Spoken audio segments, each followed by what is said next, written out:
రామేశ్వర క్షేత్రాన్ని జీవితంలో దర్శించి తీరాలి. నిజంగా ఆశ్చర్యం ఏమిటో తెలుసా అండి, తెల్లవారుతుంటుంది. ఇందులో అందరూ బహుశా రామేశ్వరం దర్శనం చేసేసిన వారేనేమో. తెల్లవారుతుండగా సూర్యోదయం అవుతుంటే మీరు ఆ మీటర్ గేజ్ ట్రైన్ వెడుతున్నప్పుడు మీరు కిటికీ పక్కన కూర్చుంటే దూరంగా సముద్రం బీచ్ దగ్గరికి వచ్చేస్తుంటుంది. ఇది బీచ్ దగ్గరికి వచ్చేస్తోంది, ట్రైన్ వెళ్ళిపోతోంది అనుకుంటారు. సడన్ గా ట్రైన్ బ్రిడ్జ్ ఎక్కడం, ట్రైన్ చక్రాలు మీకు కనపడవుగా, మీరు కిటికీ పక్కన కూర్చున్నారు, సముద్రం మొదలైపోతుంది. ఇది సముద్రం మీద వెళ్ళిపోతుంది రైలు అనుకుంటారు.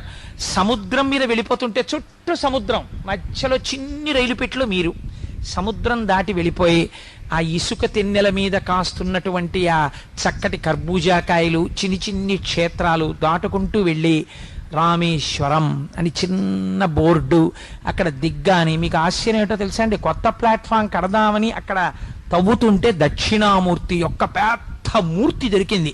రైల్వే వాళ్లే